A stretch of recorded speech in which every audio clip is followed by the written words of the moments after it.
সুপ্রিয় ভিউয়ার আসসালামু আলাইকুম। ভিলেজ বয় আমির ওয়ান চ্যানেলে নতুন একটি ভিডিও নিয়ে আসলাম। আর আজকের ভিডিওটি হচ্ছে 4টা ডাউক পাখির ডিম থেকে কিভাবে বাচ্চা ফুটালাম এবং এই বাচ্চাগুলোকে কি খাবার দেই, কিভাবে খাবার দিলে পাখিগুলোকে ভালো রাখা যাবে এবং বড় হবে, এই বিষয়গুলো নিয়ে আলোচনা করব। সাথে আপনাদের করা কিছু প্রশ্নের উত্তর দেওয়ার চেষ্টা করব। তো শুরুতেই একবার বলে নিই, আমার চ্যানেলটা এখনও যারা সাবস্ক্রাইব করেননি প্লিজ আমার চ্যানেলটা সাবস্ক্রাইব করে নেবেন, পাশে আসা বেলটা বাজিয়ে দেবেন। দেখুন বন্ধুরা, এখানে 4টি ডিম আছে ডাউক পাখির। ধান খেতে ধান কাটার সময় কচুরিপানার উপরে এই 4টি ডিম পাওয়া গিয়েছিল। আর এই ডিমগুলো থেকে বাচ্চা ফুটানোর জন্য প্রথমে আমি দিয়েছিলাম সাদা একটা প্লাস্টিক পাসওয়ার্ডের বাল্ব। দেখলাম এই বাল্ব গরম হচ্ছে না, তাপ ভালো মতো লাগছে না ডিমে, তার জন্য কাচের বাল্ব 25 ওয়াটের একটা কার্টুনের মধ্যে দিয়ে জ্বালিয়ে রেখেছি।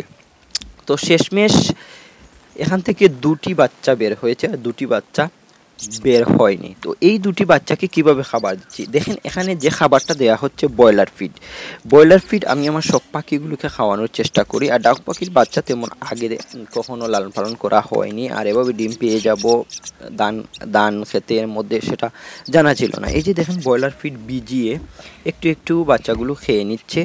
এই বাচ্চাগুলোকে যদি ব্রয়লার ফিড খাওয়ানো শেখানো হয় তাহলে সবসময় এই খাবারটা পাওয়া যাবে আর সহজে লালন পালন করা যাবে। তাছাড়া ডাউক পাখির বাচ্চা কচুরিপানা, ছোট্ট মাছের পোনা, ঘাস ফড়িং ছোট এইসব দিলে খেয়ে নেয়, আর এসব দিয়ে পাখিগুলোকে বড় করে তুলতে পারবে। তবে একটা বিষয় লক্ষ্য রাখবেন, ডাউক পাখি যেহেতু পানিতে তাদের বসবাস, তো বাচ্চাগুলোকে মাঝে মধ্যে পানির মধ্যে সাঁতার কাটাবেন, পাগুলো ভিজিয়ে দেবেন, ওরা গোসল করবে। আর সাথে ব্রয়লার ফিড দিয়ে রাখবেন, ঘাস ফড়িং দিতে পারবেন, ছোট্ট মাছের পোনা দিতে পারবেন। আবার যদি সম্ভব হয় শামুক কেটে কুচি করে দিতে পারবেন, ওরা শামুক খাবে। দেখেন এই যে ঘাস ফড়িং দেওয়া হচ্ছে, ঘাস ফড়িং ছোট্ট ঘাস ফড়িংগুলো ছোট্ট বাচ্চাগুলো খেয়ে নিচ্ছে। তো এভাবে এই পাখিগুলো বড় হয়ে যাবে। তো আপনারা সাথে থাকবেন, দেখবেন এই পাখিগুলো কিভাবে খাবার দিয়ে বড় করে তুলছি আর কতটুকু বড় হচ্ছে। আর যদি আপনাদের করা কোনো প্রশ্ন থাকে তাহলে করবেন, চেষ্টা করব উত্তর দেওয়ার। আগের ডাউক পাখির ভিডিওগুলোতে প্রশ্ন করেছিলেন যে ডাউক পাখিকে শিকারি কিভাবে করব।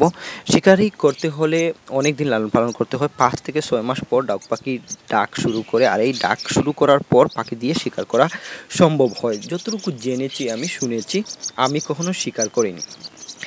আরেকজন ভিউয়ার কমেন্ট করে জানতে চেয়েছেন যে ডাউক পাখি পুরুষ মহিলা দুটোই কি ডাকে? হ্যাঁ ডাকে, তবে পুরুষগুলো বেশি ডাকে আর মহিলা কম ডাকে। আরও একজন ভিউয়ার কমেন্ট করে জানতে চেয়েছেন যে ডাক পাখি সাধারণত কি সমস্যা আসে। আমার জানা মতো তেমন কোনো সমস্যা আসে না। যদি কোনো সমস্যা আসে, সিপ্রো এবেট দিতে পারেন, এন্ড্রোসিন খাওয়াতে পারেন পাখিগুলোকে, তাহলে সুস্থ হয়ে যাবে।